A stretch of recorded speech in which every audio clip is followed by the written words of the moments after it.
Your Humanities Half Hour is brought to you by the Northern Marianas Humanities Council.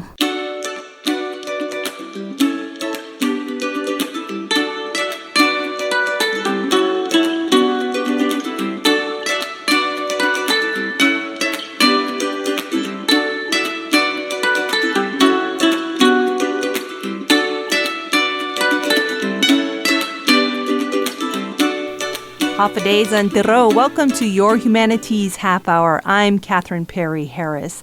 Today we're hearing some excerpts from a speech made by Andrew Jones at the 7th YAP Homecoming Festival in June 2017. Mr. Jones is chairman of the Pacific Asia Travel Association Board of Directors and guardian of Sanctuary Resorts. Over the past 45 years, he's held numerous senior management and corporate positions for prestigious hotels, resorts, and management companies in London, Bermuda, Canada, Hong Kong, and across Asia. In 1996, he founded and became the guardian of Sanctuary Resorts, a resort management company that promotes responsible and sustainable experiences where people can balance their body, mind, and spirit in an environmentally friendly space. Here now is his speech, Balancing Tourism and Community. Mogathin! Is that right? Yep. Okay, that's good. It's been my pleasure to come to Micronesia for 4 times now. This is my 4th visit to Micronesia. I was here in Guam last year and Ponape, and now this year I'm here in Yap. And I'm very happy to be here today and share in this homecoming festival with you. And I'd like to thank Don and the Yap Visitors Bureau for their kind invitation and asking me to speak here today. Now, I was asked to speak about balancing tourism and community and why I believe it's the way it's meant to be. But I thought by way of introduction, I'd tell you a little bit about myself, my story, how I came to be an advocate of these matters, and what really brought me to your shores here today. So I'm originally from the UK, United Kingdom, but I also spent about 10 years in Canada, and I've been over 30 years in the Asia Pacific region, mainly based in Hong Kong.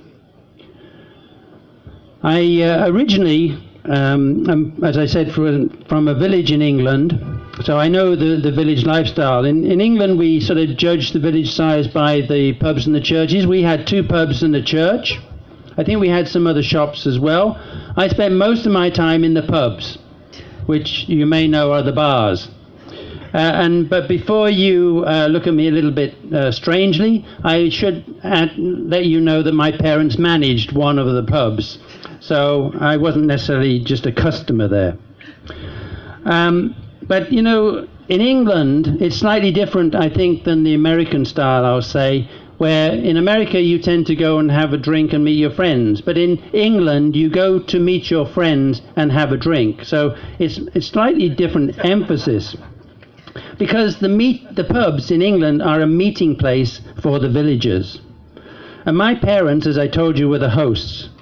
And the staff became basically our family. And the guests were there, well, they were the reason we were there, because people came from all around, from miles around, to visit my parents' small pub, but because they provided a warm and caring environment with good food and beverages, and that was for the villagers and the travellers alike. And they'd also gather there and share their stories, their knowledge and experience. And through the example of my parents, that's where I learned my spirit of hospitality. And I've always tried to carry that spirit with me wherever I go and share it with the people I work with and our guests. Now, I started off as a chef. My first job in this hotel, in the hotel business, I'm in the hotel business, was as a chef. And then as I moved around from place to place, I got promoted and I worked my way up through the different departments of a hotel. And eventually, I ended up in Hong Kong managing a 720-room hotel with 8 bars and restaurants and 1,300 staff reporting to me, which was quite big. So I wanted you to know that because I've done the big stuff. Okay, I know what that's about. But my interest actually has waned and moved into a different direction, which I'll share with you in a minute. But after that, I then became a vice president of a hotel company. I guess I did all right as a GM, so they promoted me. And I was asked to open a hotel in Vietnam back in the 80s. And this was one of my first lessons about working with people as a manager and as a mentor. Because when we opened this hotel in Vietnam, it was the first 5-star hotel in Vietnam at the time. There were no people there that we could actually bring on board who were already trained or knew what they were doing. And that was our challenge, to open a 5-star hotel in a new destination in a developing country at the time. So we identified what we thought were the important traits for people in our industry. And what we decided was we were going to hire attitude and train skill. Because we felt that if people had a good attitude, they had a good personality, then they would learn skills much more easily. You can train skills, you can't train attitude. It's something that's inherent, I think, in the spirit of a person. So we hired attitude, trained skill. We took people who couldn't speak English, never seen a hotel before, didn't know what the job was, but they had and demonstrated great attitude through interpreters and everything else. I have to say it was one of the best openings I've ever done. So I think it's a lesson for those people who are developing hotels or accommodations or even other tourist attractions.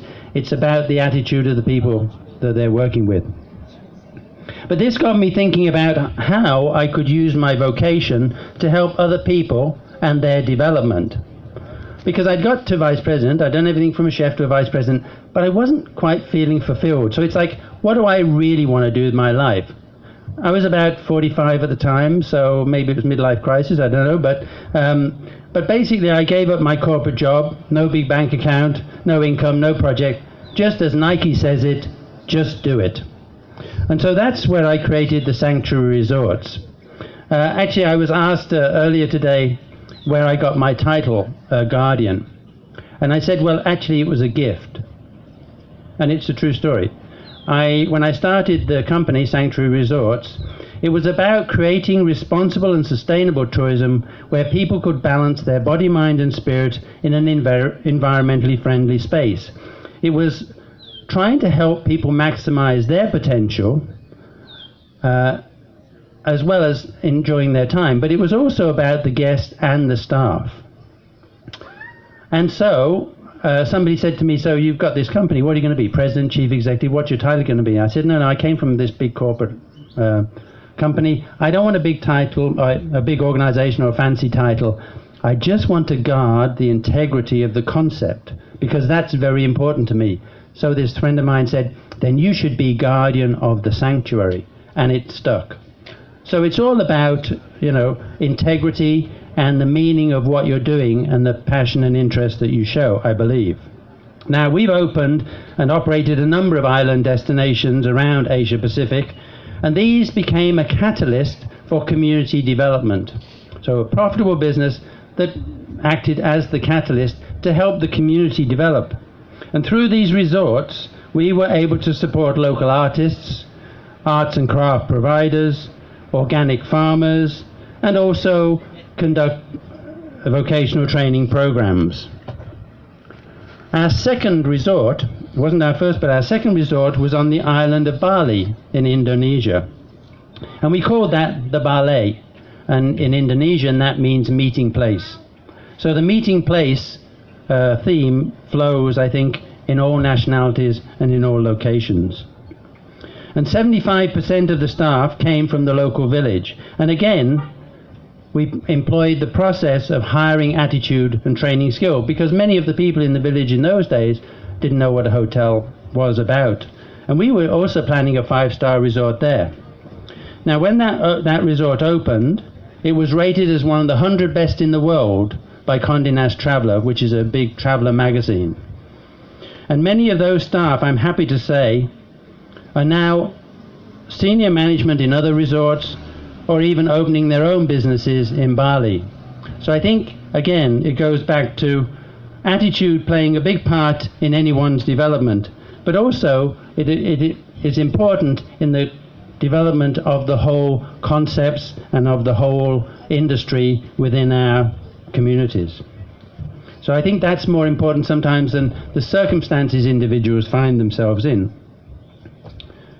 Now, it was really interesting when I heard the speaker talk earlier, because I think he was reading part of my speech, because we're on the same page. Well, I think we're quite literally sometimes on the same page, but if maybe he Googled the same thing I did, because really, what is responsible and sustainable tourism development? If you do Google it, and any high school kid will show you how if you don't know, you'll get definitions such as fulfilling human needs while maintaining the quality of the natural environment indefinitely, or using the tourism industry to help generate income and employment while having a low impact on the environment and local culture, and conserving local ecosystems.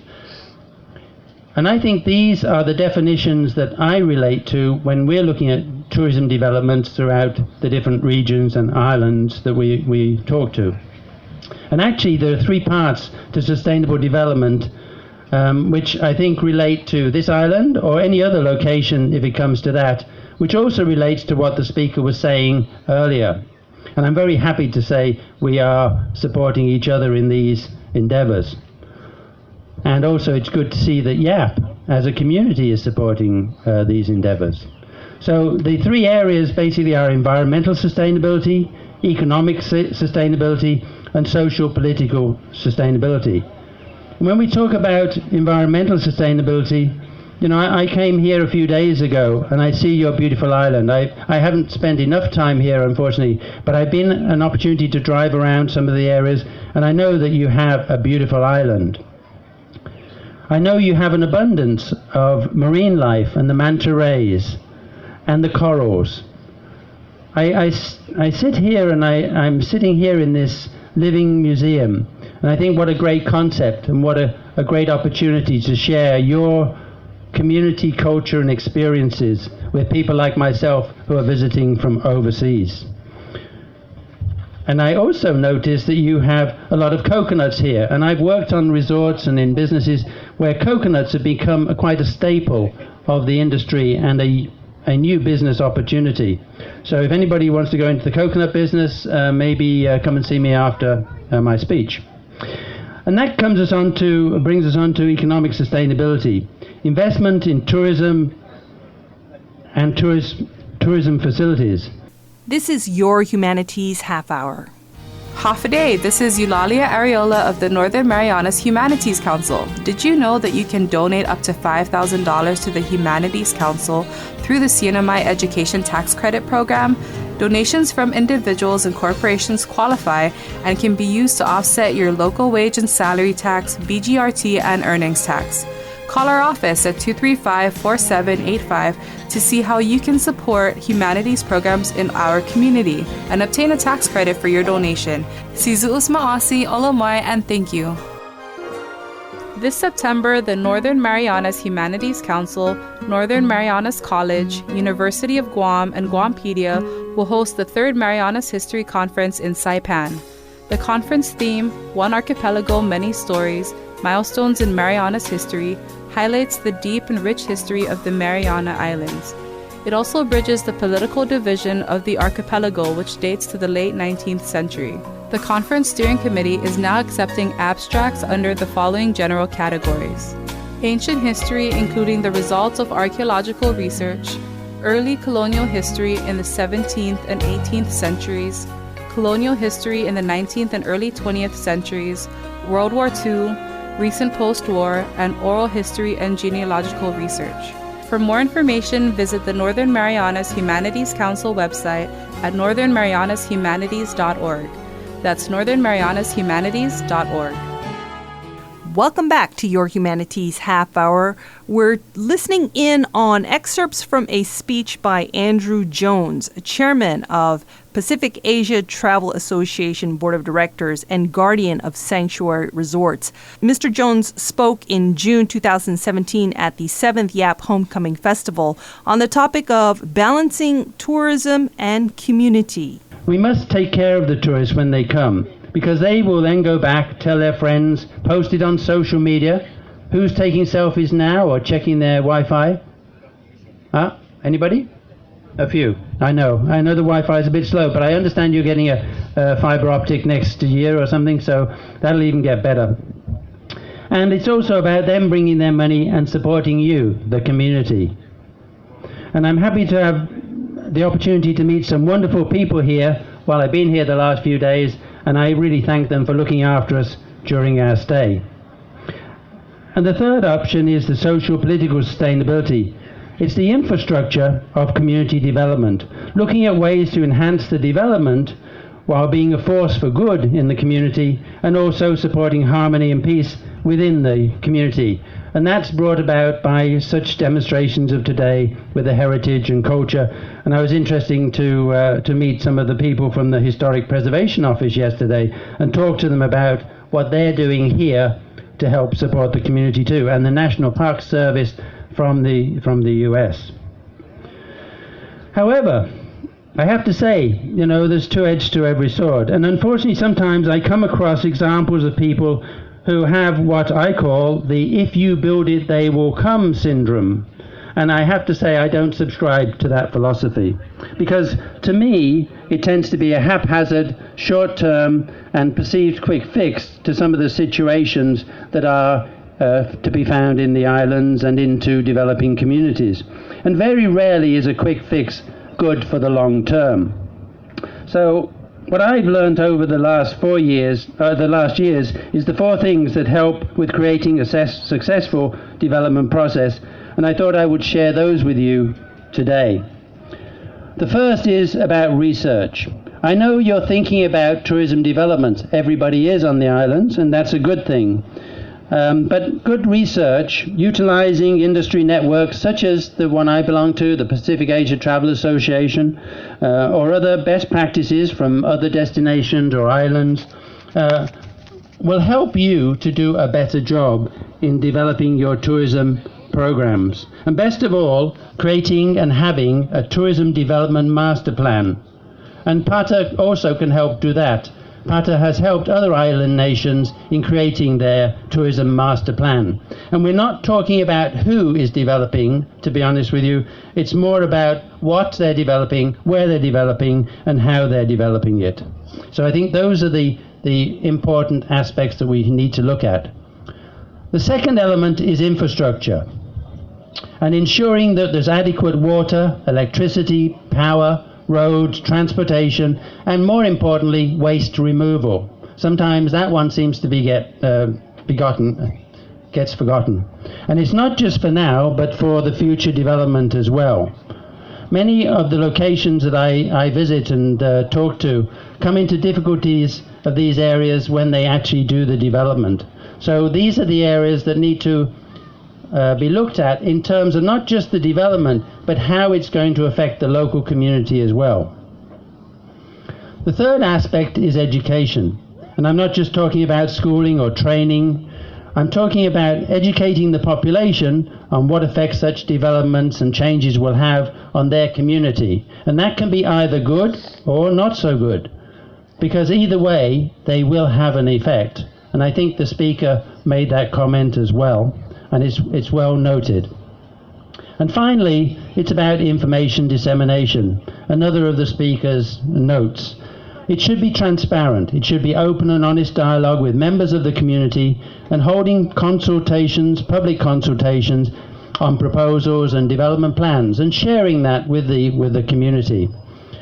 And why are these important? Because as the old saying goes, people don't know what they don't know, and they don't know what they don't know. So it's important to share this information and to work through the process so that we can have community and business and tourism being in harmony. And sometimes when I talk about these things, people say I'm being a bit simplistic or maybe even naive about the politics of places. And even some of them call me a tree hugger. And I may be all of those things. But I also am coming at this from a business point of view. I'm a businessman. I come from the private sector of industry, which at the end of the day drives the development process. So just to be clear, I'm pro-development. But when I say I believe in responsible tourism and sustainable development, I also learned early on that if you're not profitable, you're not sustainable. And if you're not sustainable, you're not around to do the good work.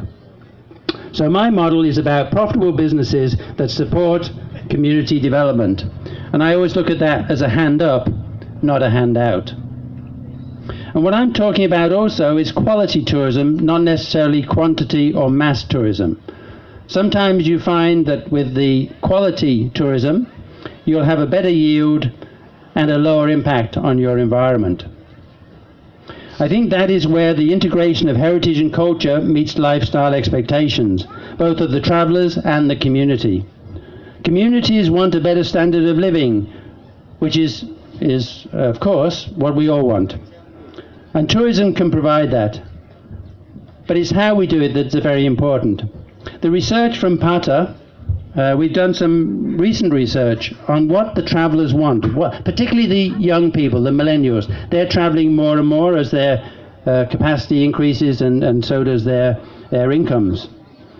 And what they say is that they want to have real and experiential experiences. They want something that's authentic, just like we had here today. Not copies of other locations. And it can be authentic, but also contemporary at the same time.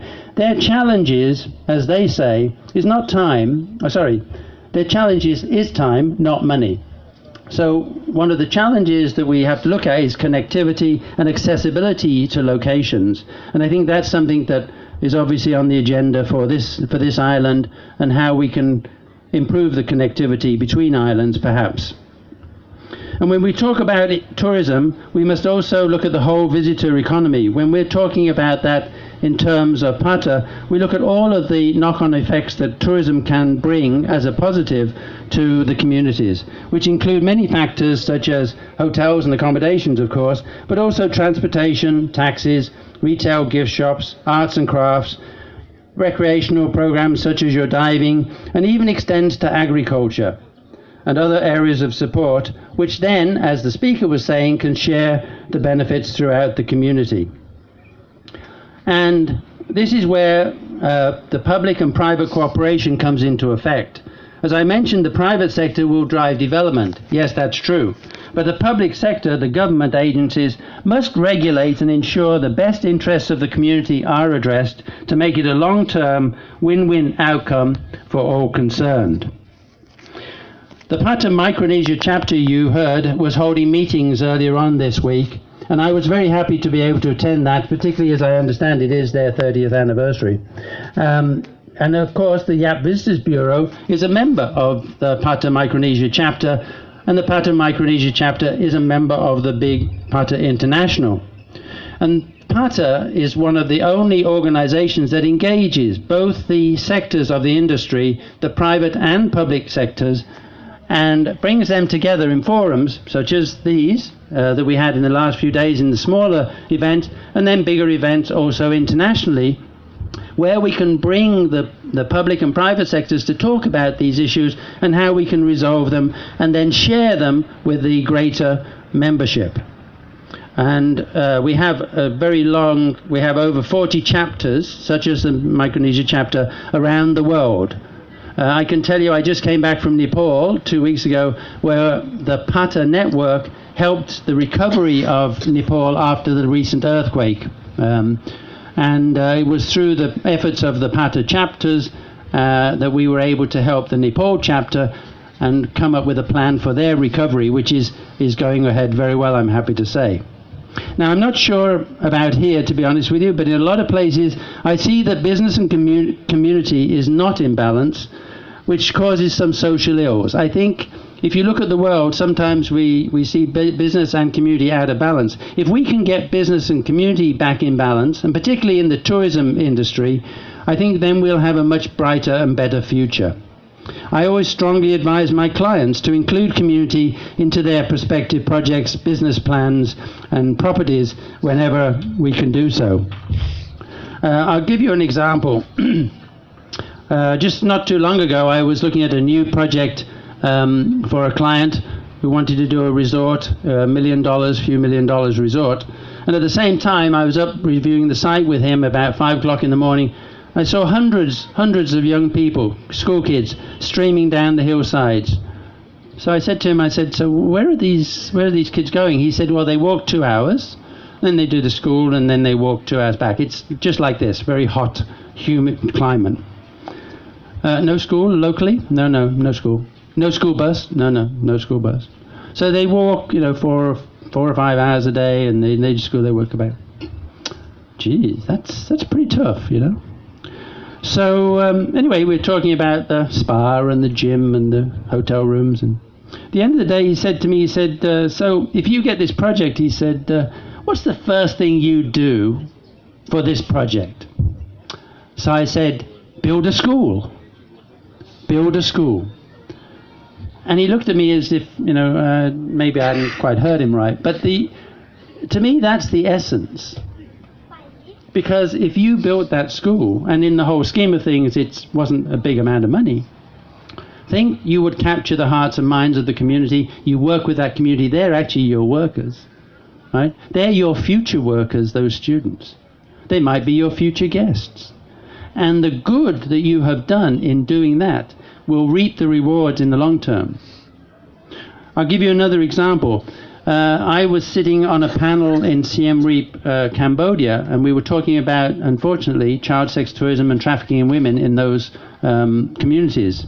And it was quite a political issue, you can understand. I was very happy to see you had your walkathon this morning to address or make aware of some of these issues, because sometimes, yes, they're swept under the carpet. But after a couple of discussions, and I don't like to sit around too much talking, although I'm obviously talking today, I felt I need to do something. So we set up 18 rooms in Siem Reap, Cambodia, that funded a not-for-profit training school for young Cambodians to take the street kids and the young people at risk, to give them basic skills, basic culinary skills. Then they could go and work anywhere. It wasn't about working for us. It was work anywhere. And we paid actually them a small stipend, and we gave the family a bag of rice to feed them while they had the free education. I can tell you, after a couple of years, we ended up supporting 12 villages. We did several hundred water wells and raised $500,000 from the donations of the guests. The ripple effect was actually a lot more than we anticipated. We still ran the 18 rooms, we made a profit, we still funded the not-for-profit school, and we were able to do some other good work in the community. Another friend of mine on an island east of Bali called Sumba has a property, 14 villas. They built a school, a clinic, several water wells as well, and they're eradicating malaria on that island through 14 villas. So it's not about size, it's also, to me, it's about you can do a lot with a little if you have the interest and passion. And I think in our tourism business, passion is quite an important thing. I'd just like to sort of wrap it up now, because I know it's getting hot and humid. But organizations such as the Pacific Asia Travel Association, PATA, are here to share this information and experience with you and help and support you in your tourism endeavors. Last year we had our annual summit in Guam. It was one of the most successful summits we've had in a long time. And I think a number of people from the islands were able to participate, and we're very happy to see that. Actually, I'm very happy to see the delegates from Palau, because in November we're going to have our new Tourism Frontier Forum in Palau in November. So I'm looking forward to going to Palau for the first time, and I'm sure that will also be a great success. And I hope maybe some of you or your officials can attend and join us at that time.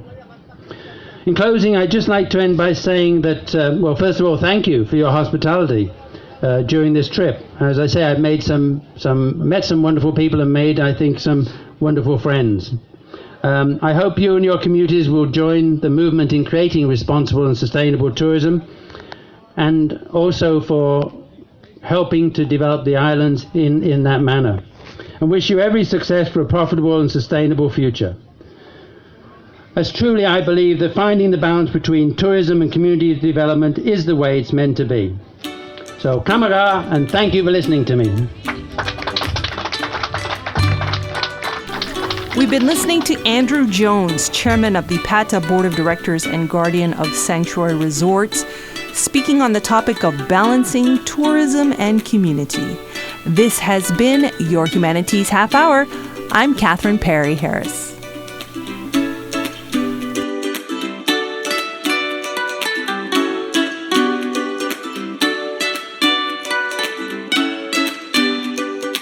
This program was supported by a We the People grant awarded to the Northern Marianas Humanities Council from the National Endowment for the Humanities. Any views, findings, conclusions, or recommendations expressed in this program are those of the participants and do not necessarily represent those of the National Endowment for the Humanities or the Northern Marianas Humanities Council.